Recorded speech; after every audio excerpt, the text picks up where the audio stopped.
Revolutionary talk for revolutionary times. Promoting peace, liberty, and prosperity around the clock. LibertyTalk.fm.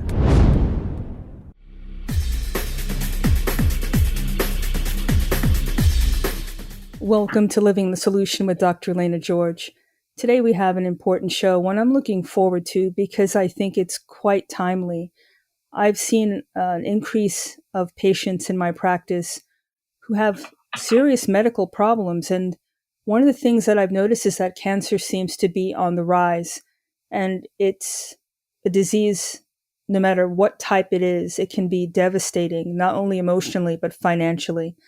And today I think we need to have a conversation about options and about being able to not lose control of your financial health and your peace of mind if you unfortunately get diagnosed with a catastrophic disease.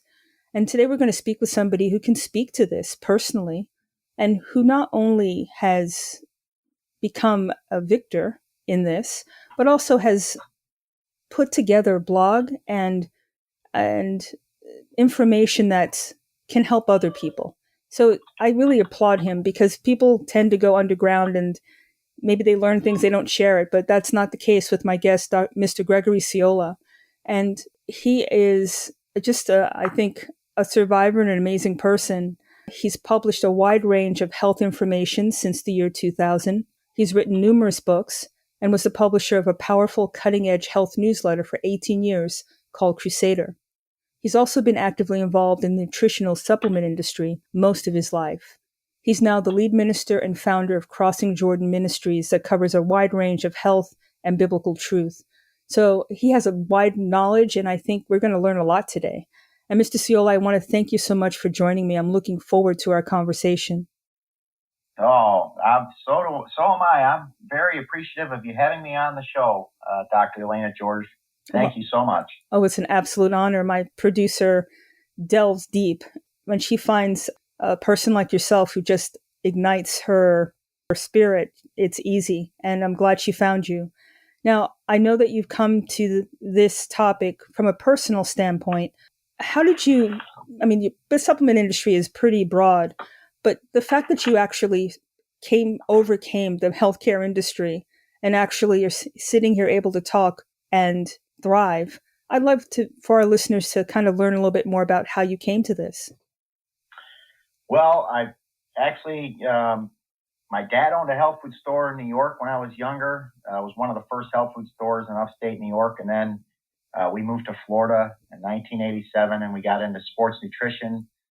We had a very big line of products back in the early 90s, actually late 80s and early 90s.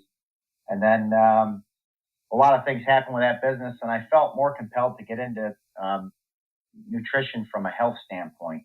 And actually, a lot of things were going on with the food supply in the late 90s that virtually nobody knew about, and that was genetically engineered foods. And that's what kind of got me started. I wrote a book about what was happening with GMOs, and then that led me into a newspaper. And so long story short, the newspaper ended up turning into an 18-year newspaper, and I got into all kinds of different health-related issues. I did interviews with a lot of different book authors and health authors that really knew a lot of different things. And so I've had quite an extensive background. That's mainly, the health standpoint. And then, I went through a horrible battle with cancer, which is so crazy for somebody that's been in the health and nutrition industry. You wouldn't think that I went through what I went through. And that's probably going to be a good thing to talk about here on your show as well. So I don't know how much you want me to get into on that with this particular question. I think to hear your story, because when people get diagnosed, it's like you're completely in a different world and you depend so much on the relationship you have with your physician and their energy and how they approach it and whether they are supportive or dismissive. My mother was diagnosed with cancer way back, and I remember having a conversation with the neurologist. And I'm a physician. I was at the time when this happened. He said, "Oh, she's going to die. Nothing else, nothing positive." And if I didn't have more knowledge, if I was depending on him, I would have been devastated and we would have given up and we would have I mean, that's not how a physician is supposed to act. And she ended up living 7 years, quality life, and unfortunately passing away of something completely different. So I have a whole different take on how it's approached, spouting statistics, but not listening to the person. So from your standpoint, when you were diagnosed, did the physician, were they supportive? How did they approach it? Well, I really didn't have a full-time physician that I was actually going to. Being in the nutritional supplement field and everything, I was always trying to take care of my health. I was doing all kinds of good products. I interviewed all kinds of doctors that knew this, that, and the other. And I didn't even really have the greatest health insurance at the time. I wasn't doing the greatest financially. I was struggling a little bit. I had a health insurance policy, but when I got diagnosed with the cancer, that policy wasn't going to cover hardly anything. And so I actually had to wait. I had to get a new policy implemented and wait until January of 2020 for it to go into effect for me to really start going to some other doctors and really get some things done. Mm-hmm. So it was really I kind of went into a rut right out of the gate, really, with this whole thing. It was so weird. The people that I have dealt with, I've been very happy with for the most part. It's a unique experience for sure. You get to see all kinds of things that you never see in life unless you're around it all the time. I heard about cancer. I've seen people that I've known over the years that were people I dealt with through our newspaper and such that passed away. But going through it myself, it was so different, so much that I never knew that I was going to go through. So January, immunotherapy with the type of cancer I had is what the therapy they wanted to use. I didn't know anything about it. I never even really heard of immunotherapy. This whole thing really started in 2016 with just a melanoma on my back. I had it cut off, and then a couple years went by, and I had a lump that showed up under my arm, and I didn't think anything about it. I never put 2 plus 2 together and said, oh, it's cancer related to the melanoma on my back.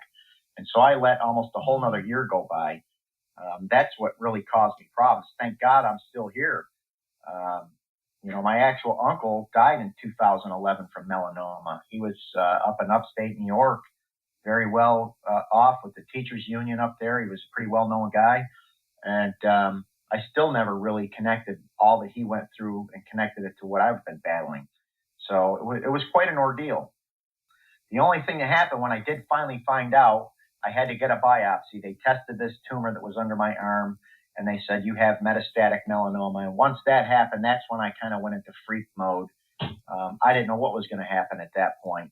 And I started talking to everybody I knew that could help me. And there was a cancer clinic here in Orlando. So I went down there to go see the doctor to see what, was available, what they could do. And obviously, they want to do PET scans. They want to talk to you about different options. At that particular time, and even still now, the immunotherapy is the main form of treatment that they're using for melanoma. It's actually been one of the greatest anti-cancer treatments that they've ever had. More people have been saved with melanoma cancer off of the immunotherapy than virtually any other thing. And I'm not a big pro-medicine guy, especially being in the nutritional supplement field and everything. And I can't totally say that that's been the thing that's saved my life, but I've known several people that were so close to death that stuff has helped with. I'm still here. I've been on it now for over a year. So I feel fairly confident that it's done something. I'm probably asking a bunch of other questions. I don't want to divert from what you really want me to bring out here. Well, I think everything that you have to say is important. You went through a lot. You have to come to the diagnosis. You have to come to the treatment. And I want to delve in a little bit into the financial side of this, because that's what I think really freaks people out more than anything. Do they have to sacrifice their quality of life to live? What do they have to give up? So let's take our first break and come back. You're living in the solution.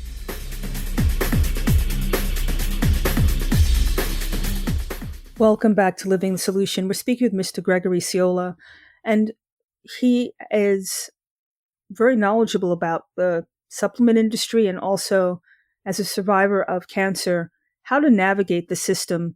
I think one of the major things that comes into play is the financial side of it. And I personally think if somebody has a catastrophic illness, money should never be an arbiter of their care. In your article you wrote, I almost died and went bankrupt from your diagnosis. How did you navigate that? I mean, you were in the middle of all these extreme points in your life, getting a diagnosis, having to be able to cover and pay for these are not cheap uh, treatments. How did you navigate that? Because I think that's where people really, they just tune out when they hear that. Well, when I finally got diagnosed with the metastatic melanoma and I went into freak mode, that's when I was like, man, I don't really know what to do. And the doctor that we went to go see said he really wanted me to get on immunotherapy, and he was ready to start treatment like the next week. And I didn't even have insurance that was going to cover me for that. And I'm like, gosh, I don't know if I can even afford to do that next week. And so it was at the end of the year when they renew all these insurance policies, or if you want the federal policies, you can do that. And so I renewed my insurance policy. And at that point in time, I said, I'm going to wait until January 8th. I said, the holidays were coming up. I didn't want to start and have issues with it. And the policy wasn't going to be in effect until the January of 2020. So I waited, but I probably maybe made a mistake waiting. The money issue is huge. And if somebody couldn't have afforded the insurance that I got that covered a lot of that stuff, I don't know where they would be either. I've seen a lot of people really going through a lot of troubles with the cancer battle. And even if you have good insurance and have a good policy, and you're maybe even doing well off financially, once you start going through the cancer and you can't work, or this is going on, or you can't, you're going to burn through your money and have all kinds of troubles. Maybe you lose your job. It really does cause a lot of problems. I think it's one of the number one reasons why people are having financial problems if they're going through any type of cancer battle. It's really crazy. So that was something that really opened my eyes with what I went through. Well, if now in retrospect, I mean, you had to figure this out in the midst of it, but what would you advise people you're healthy now. What do you need to look out for? What kind of policy would you recommend? And what backstop can people put into place now just so they don't have to do this when this is not something they want to be thinking about if something catastrophic happens? Well, I would definitely, if you can afford it, have a good policy. I think the cancer rates are going through the roof right now. There's a lot of side effects that I'm hearing about as well, being in the nutritional supplement business and also being in the health and nutrition field that published a health newspaper. I follow a lot of stories. I'm seeing and hearing about a lot of things that are happening with side effects and issues that people that took that vaccine. And I know this isn't the show to talk about that. That's not what I'm trying to get into. But the fact is, I know I'm hearing that cancer rates are going way up. Having good health insurance, if you can afford it to cover a lot of issues, is important. Also, having life insurance. I had life insurance just because I was pressured when I got married. Oh, have a life insurance policy. Then I bought a house and they made it sound like if anything ever happened to you and to cover your house. I didn't even know that it was just the regular life insurance policy. So I actually bought it. And it was stuff like that that actually helped me financially with the crisis that I went through, because I would have ended up being bankrupt. And I'm certainly not out of all my troubles by a long shot, but I'm not where I would have been if I didn't have some of these things in place, thank God. So I would highly recommend anybody get life insurance. The younger you are, the cheaper it is, the better off you're going to be with it. Because a lot of people don't know this, that if you actually get in trouble, you go through cancer, you're diagnosed with stage 4 melanoma or any other form of cancer that could be life-threatening, you can get life insurance policies sold if you are in trouble like that. That's what I did. I found a book in the hospital when I was going through my battle, and there was a full-page ad in there from a company out of Kansas, and it said that that you can sell your life insurance policy if you're going through a crisis like that. So long story short, I reached out to them. I talked to them on the phone. I told them what I was going through, and they gave me the whole story about how there's all kinds of things that can happen to help you get that policy sold. Now, you don't sell it for the value of the policy, but when your life's on the line and you got a family and you're struggling to pay your bills, you're looking at any option you can possibly find that can help you there. And I'm sure there's other options. I don't know everything under the sun. I know there may be some Christian organizations that do some things. I've been going to Moffitt Center for the last year or over a year, and I know that there's been a lot of things that they've done to help people that don't have money. There are hospitals and things that will help people. Um, I wish I actually knew even more, because there's a huge problem. Everything's so expensive; it's unbearable, really, for most people. Mm-hmm. Agreed. And, if one less thing off your plate, you have to, as a family man, I'm sure you're worried about your family. What are they going to do if something happens to you? That just makes the whole healing process extremely complicated. I didn't know that the life insurance policies could be a source of payment. And it sounds from what you're saying, and I think on your blog you talk about something called a viatical settlement, which I think is referring to using your life insurance policy and taking some cash value out of it. It sounds like it's there's a way to do it. You don't have to beg for it. It's ingrained. It's considered your personal property, right? It is. It absolutely is. And you could take your insurance policies with life insurance. You can change names on them. You can do all kinds of things. It's actually an asset. A lot of people don't know that, and they just think, well, I'll just wait until I die to do something with that. But that's not really how it happens, and a lot of people aren't aware of that. I wasn't aware of it. I never knew anything about it, and I don't claim to be an expert in it by a long shot, other than I found this company that helped save my life financially with what I went through. I was able, with the kind of cancer I was battling, to sell a policy. My cancer went from my underarm to my brain and turned into a tumor that was the size of a giant egg that was hemorrhaging. I was literally days away from death. It could have happened at any moment because it was so bad. I was having memory issues. I had a splitting headache at one time that was like the worst headache I ever had in my life. I mean, I could have had a hemorrhage stroke, something that could have killed me or eliminated me. I'm still here, thank God. And having that life insurance policy, going over what I went through with this company, they were able to find somebody that was willing to invest in it, because in their mind they think, well, this guy's not going to be here long, so we can pay an X amount for the policy, and something happens to him, we get the full value. So for them, it's an investment, and I'm not saying that to sound like an investor on it, but that's how it goes with those companies. For them, it's just money issues. They think of it as a financial investment. For somebody who's going through a cancer battle like me, that's like, wow, I'm literally struggling. I can't work right now. Not only that, it was going on when the whole COVID crisis hit. So I was going through everything else that happened on top of that. It was a mess. It really was. And I got 4 kids, 4 sons. And this all happened in the midst of everything that was going on. It was nuts. On the medical side of it, and it's about options. When you have that financial stability, because I know, well, the immune therapy for for melanoma is pretty standard, but there are other cancers where it's not, and people would have to pay out of pocket because the insurance may not cover it.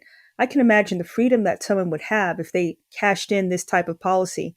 Then they become a self-pay patient, and that's where the real choice in healthcare is driven from. It's not your insurance company. It's being able to control your financial destiny and having options. If you want to go holistic, for example, where your insurance may not cover it, or you want to leave the country, who knows? But this seems like a very cost-effective way, because the policies aren't that much per month generally for the life insurance policy. It's pretty reasonable.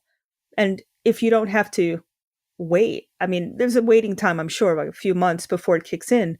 But imagine paying $50 or less a month and getting covered for over 100,000, I'm sure, easy. That's really peace of mind, where you're not putting out of a lot of money, but potentially it's value added, isn't it? Absolutely. Definitely value added. You're referring to the actual policies, right? Correct. Yeah. When you buy the policies, they're really not crazy expensive at all. Those policies, unless you aren't doing really well financially and you get the federal help for the policies, they're a fortune. When I was actually doing okay with business, I used to pay about, I don't know, $700 or $800 a month for full coverage for everybody in my family. But then I moved out of state and I couldn't transfer that policy. And then I came back to Florida and to try to get a policy that was similar to that, especially after the whole new health bill went into effect. It was close to $1,500 to $2,000 a month. I mean, that's like a mortgage payment on a house to get health insurance. It's crazy. Yeah, I mean, the health insurance. That was why I let my policy go. I found another company that I found a Christian company that was doing the shared things where you pay a certain amount every month, and if you have a problem, they do it. But every time I went to doctors, they never knew who the company was. They just looked at me weird. And then when I got diagnosed with cancer, I had a different policy that was a little better than that, but it was still not the greatest. And then I had to really know what I was going to battle and had to go to hospitals and everything else. I wanted coverage that I knew nobody's going to raise a flag and give me problems that was going to cover me. So that's what I have now. I'm under the federal policy, which has helped me, thank God. I think a lot of people are struggling with that.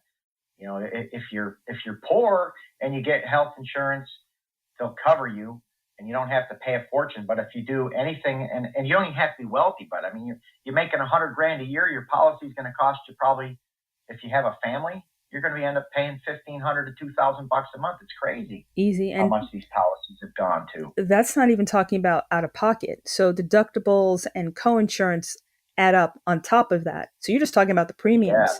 So, I mean, there's anything you can do to access a different source of financial freedom, then by all means. I mean, this is like the best kept secret. I don't think people even knew about this. So we have to take our second break, but let's do that and come back. You're living in the solution.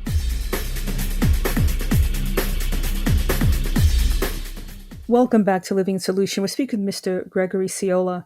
And before the break, I think you did a really great job of giving us a synopsis and a breakdown of financial options out there that I think most people can add in with their health insurance and just gives them a little bit peace of mind.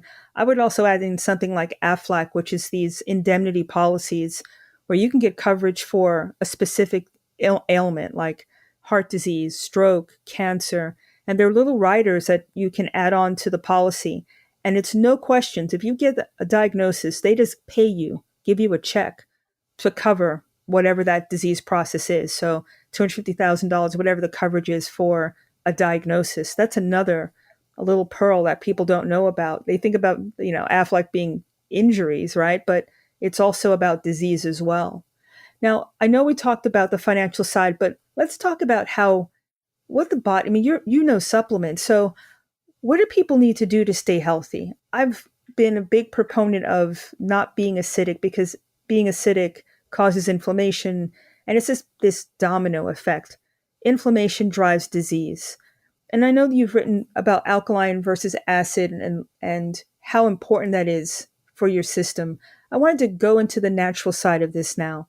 What does it mean for the listeners to be alkaline versus acidic, for example?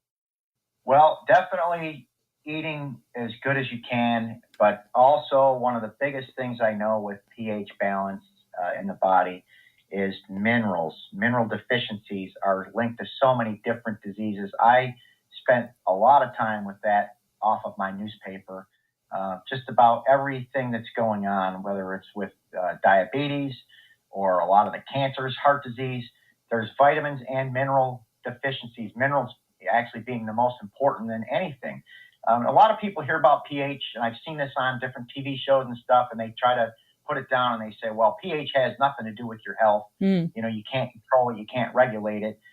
Just like your body temperature, it's 98.6. If it goes up or if it goes down, whatever, they think it's all happening without anything you can do. But the reality is, yes, your blood is going to fight to maintain a pH balance. You can't control what your blood's going to do from that standpoint. It's going to do the best that it can to monitor the blood pH levels. If it goes up or down slightly, what happens is your body's going to take these minerals out from organs, glands, tissues, wherever, to bring them into the blood to balance what they need to balance. And so that's why there are so many issues. And that's why with that book, that we were able to link a lot of the different things that have gone on.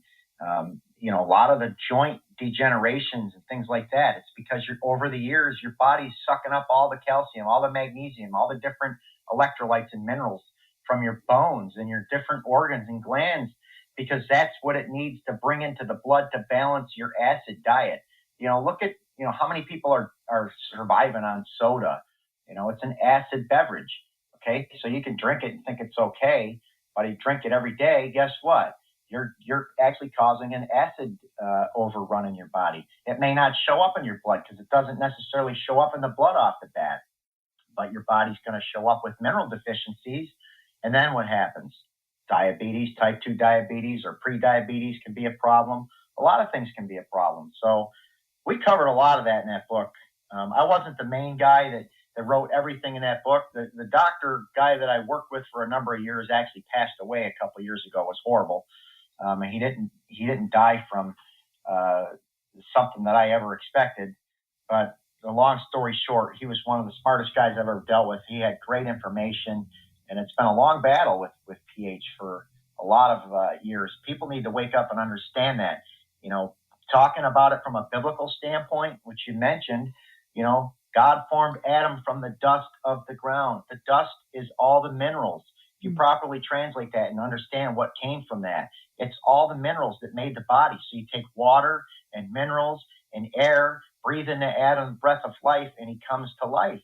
So I highly recommend that mineral balancing, minerals in your life are one of the most important things. And even after the cancer battle I've gone through, that is the main thing I focus on as much as I possibly can. I wake up every day, and one of the first things I do is take a lot of good mineral supplements that I know can help my body, especially after the brain battle I went through. Mm-hmm. Magnesium is one of the best minerals that you can take for a whole bunch of issues in the body. It covers 300 different biochemical reactions inside the body, but it's also linked to a lot of things that happen in the brain.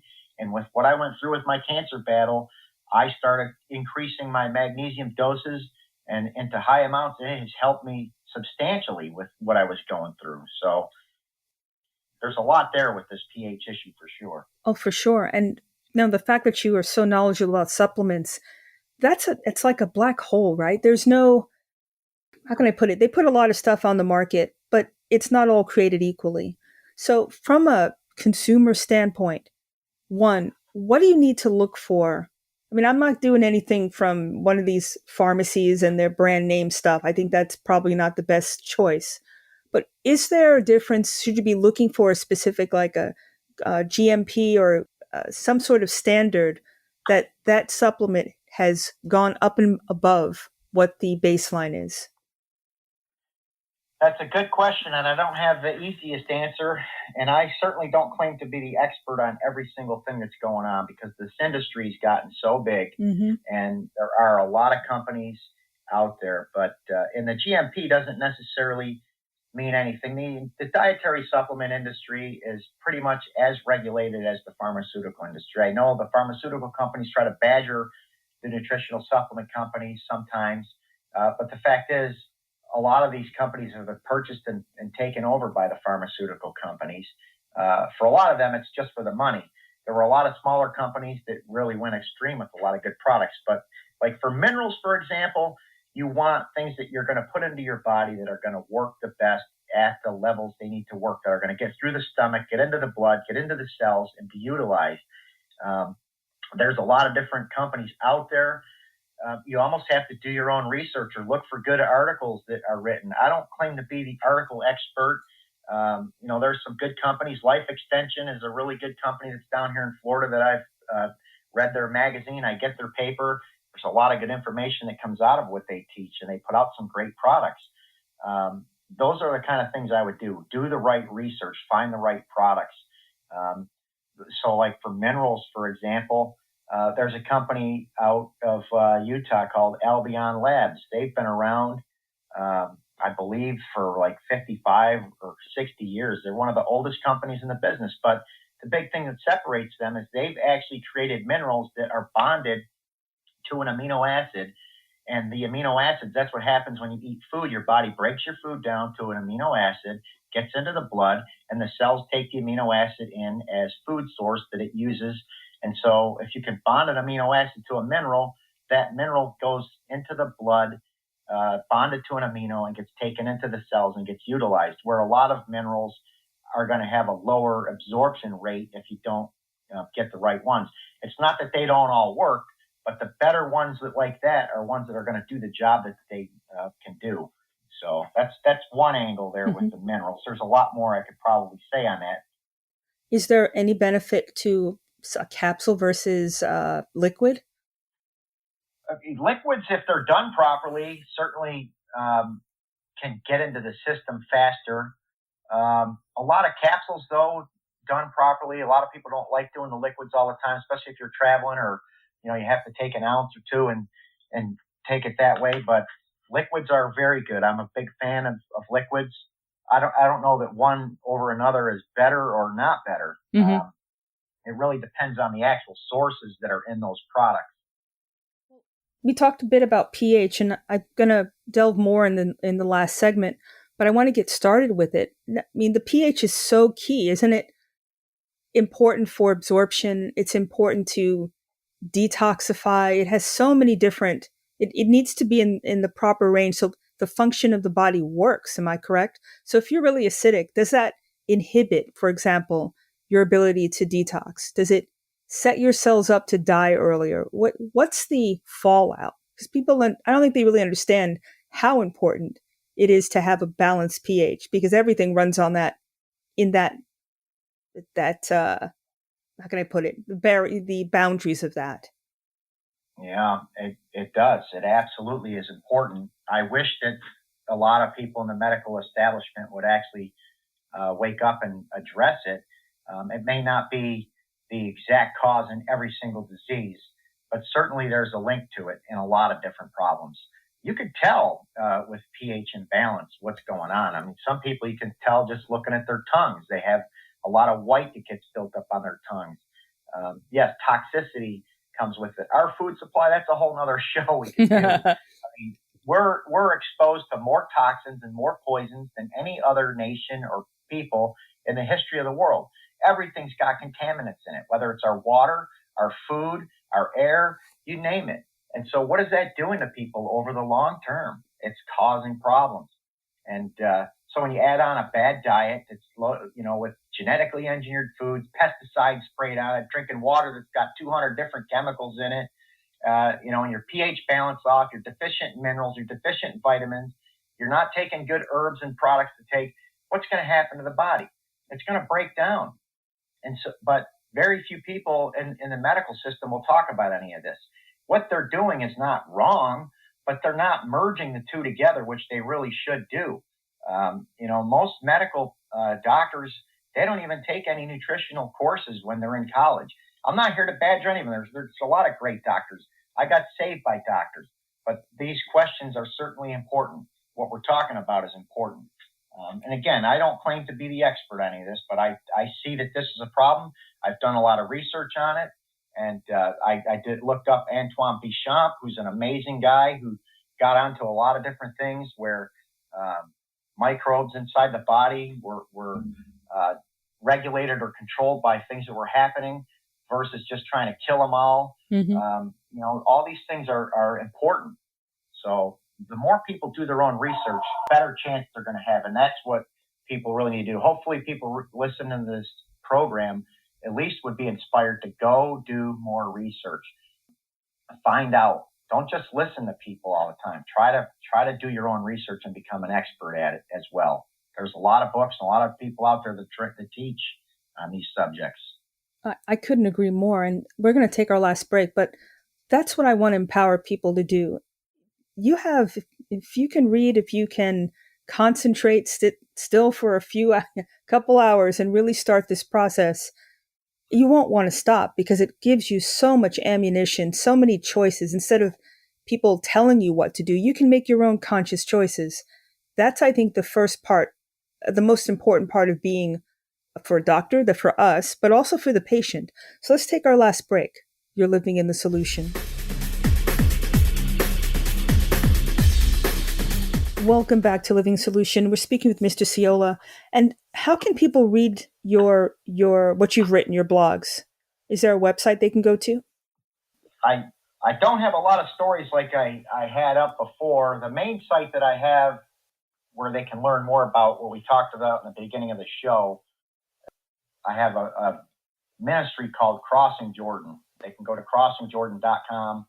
I actually have a section on that site called Cancer Warrior. I even linked the site called cancerwarrior.net to that page. If somebody wants to hit cancerwarrior.net, they can go there and they'll see some videos and some of the information that we talked about as far as, your life insurance policy, getting some help if you're going through some troubles like that. I do have a nutritional company as well called 7 Lights Nutrition. It's the number 7 and then Lights, Lights, nutrition. Actually, the website's 7lightshealth.com. And so there's some info there. I'm trying to actually get a lot more things up. I've struggled with things over the last few years with my cancer battle and everything else. I had problems with my website. I used to have a lot more stories up on the internet. I've got a ton of stories that I've written, but they're not posted on a lot of sites right now, which is frustrating me. Sorry about that. That's okay. I mean, take it one day at a time. And doing this show is an example of getting the word out. I'm on the site that you talked about, alkaline versus acid, life and death hangs in the balance. That's an article you wrote on July 6th, and people need to check that out on News with Views. And one of the paragraphs, I think it just encapsulates everything. 3 main causes of sickness, disease, and premature aging. And you put in acidosis, dehydration, and free radical damage. And those are the things from a cellular standpoint that stress the cells, that make them die early. They don't function at their full capacity, and they're not self-healing. And if we could control those 3 things, drinking water, watching what you put in your mouth, then the body naturally will help with the free radical damage, won't it? I mean, this is like something you can just make small changes, it seems, and get a really big bang for your buck. Yeah, absolutely. That's true. Those 3 things alone are so important.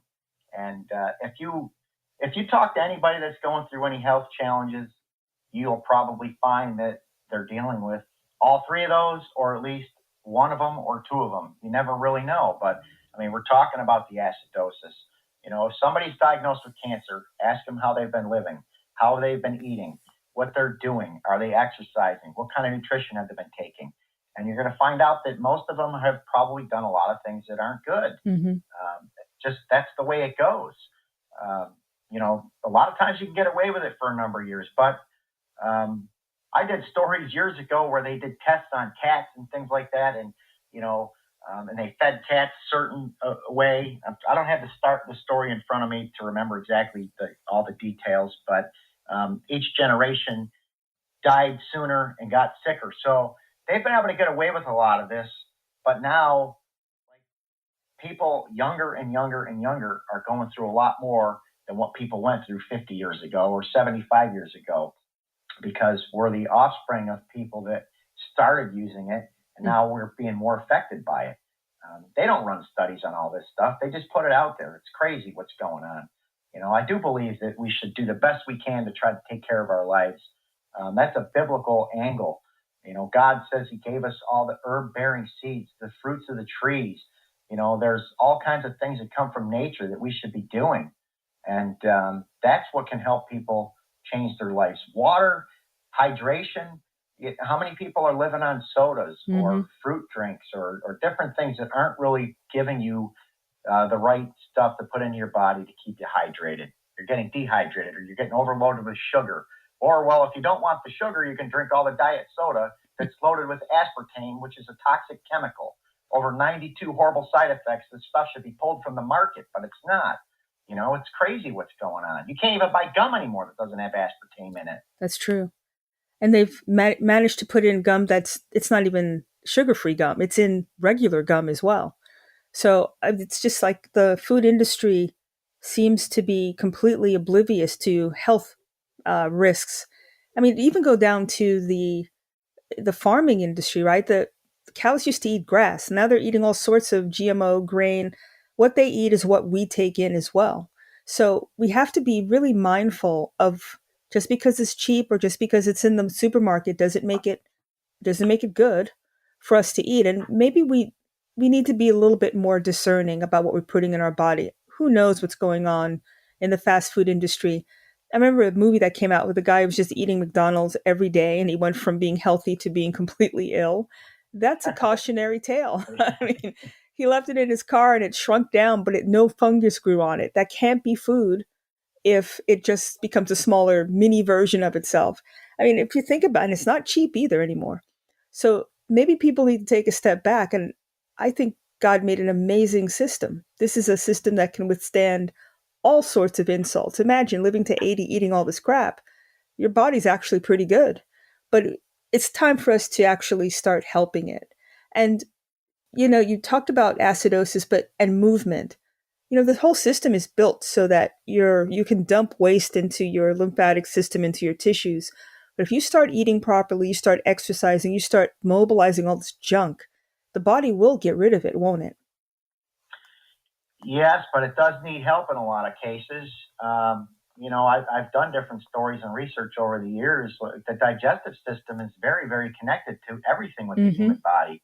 And one of the biggest health challenges that people face in this country and around the world is digestive system disorder. I'm literally talking about 75 to 80% of the population may at particular times have problems. They ran studies. There was a Fox News study that I kept putting on references to. I think they ran it about 5 or 6 years ago. And I think 74% of the people they interviewed all had digestive system disorders. It could be constipation. It could be any other issue, you name it. And it just goes on and on and on. And how many people are putting 2 plus 2 together that what they eat, what they drink, how they're living their lives plays a role. And another big thing, the digestive system controls and works with the immune system. Yeah. So if you want a healthy immune system, you just can't go take a shot and think, well, that's going to solve all my problems. I can go function ever. Well, your digestive system is linked to your immune system. You need good digestion to function. And if you're eating a lot of fast food, you're not getting enzymes. If you're not taking probiotics, then you don't have good bacteria that's working properly in the digestive system. Everything is connected to the body. So that's extremely important. And yes, so many people are living on fast food. There's times, you're overly busy. You're running here, you're running there. You're going to stop at Chick-fil-A. You're going to stop someplace and get something. I get that. But living on it, day in and day out is not good. It's going to be a problem for the most part with people that live like that. You got to try to take care of yourself. Agreed. And there's another hidden thing that people don't think about, and that's their prescription medication. So when you look at it from a critical standpoint, every drug, in my opinion, is a controlled poison, really. That's why they have dose ranges, etc. But it can leach things out of your system, right? So if you take antacid, for example, one of the prescription versions, it leaches magnesium. So you're magnesium deficient. If you take some of the cholesterol medicines, coenzyme Q gets depleted. So you really have to be mindful. I think as physicians too, if you're going to give someone a medication, I think you need to be aware that you need to ask them to supplement instead of taking them down a path where I can foresee people are on medicines to control the side effect of the medication that they're on. And there's just list of meds, but you're not better. I don't understand how people are taking more medicines, but they're sicker. I think that's part and parcel to that problem. Yeah, it sure is. It sure is. And again, the sad part is that they're going to put down taking a lot of nutritional supplements. They haven't run any studies on these nutritional supplements and these different drugs. They have no clue how they're all going to work together. Mm-hmm. So their response would be that, don't do this, don't take this, don't take this, don't take this. I've gone through it. They ask me when I go through immunotherapy, what are you taking? And I'm not saying everything they're saying is wrong. I know there's some things I shouldn't be taking, but I don't sit there and tell them every single thing that I should be on or what I'm taking, because I don't want somebody to say you shouldn't do that, because I know that minerals, like I talked about, are so important. I take minerals. I try to drink good water that's filtered and doesn't have all the chemicals in it. I try to eat right. I try to exercise. How many people are exercising properly? You get sick and think, well, I can't ever work out again. But you know what? I really think that exercise is important. You don't have to overdo it, but blood flow and different things that can help your body, they're all important. We're not supposed to be just sick, laying on a bed and we can't move and not do anything. I think we should do the best we can on every front to take care of ourselves. I agree. And I think it starts with faith and, really respecting the temple that God created for us. And that means mind and body to me. Yeah, that's so true. I actually have a quote in that PH book, which I love. I don't know how many people ever heard it. It's from Thomas Jefferson. If people let the government decide what foods they eat and what medicines they take, their bodies will soon be in as sorry a state as are the souls of those who live under tyranny. So people need to wake up. They need to do their own research. Start taking authority over your life and over your health, because that you're going to have the answer. God has the answer. It's in the scriptures. It's not that everything they're doing is wrong, but certainly not everything they're doing is right either. And a lot of problems are happening because of the way things are. I couldn't agree with you more. And God helps those who help themselves. I think that's a really good truism. And nobody knows your body better than you. And there's nothing wrong with you asking questions and doing your due diligence and having a relationship with your healthcare provider, practitioner, where you can be a partner in your care. They should be your advocate. And it comes down to making decisions that are best for you. You did that, and you're here to tell the tale. And, time goes so fast, but I want to make sure people know how they can go to Crossing Jordan, to the website, read articles that you wrote. And I look forward to having you come back anytime you want, but I just want to make sure people can learn how to follow what you're doing. Yeah, so the crossingjordan.com would be a great site for people to check out. I do have some blogs up there with some of the different articles. I'm going to try to post a lot more up there. I'm going to try to also start making a lot more videos, and I do want to interview more health experts with some of the things like we're talking about here that can input a lot of good information out there to help people for sure. I want to thank you so much for everything you do, and thank you for joining me today for the show. It was a pleasure to have you. Yeah, well, it was a blessing to be on the show. I thank you for letting me speak, and I hope some people got some good information here. There's obviously much more we can get into, but that's enough to at least open people's eyes a little bit to help them out. It's just to whet their appetite. You're welcome to come back anytime. Thank you so much for having me. I appreciate it. Oh, it's a pleasure. Thank you. And thank you, everybody, for living in the solution.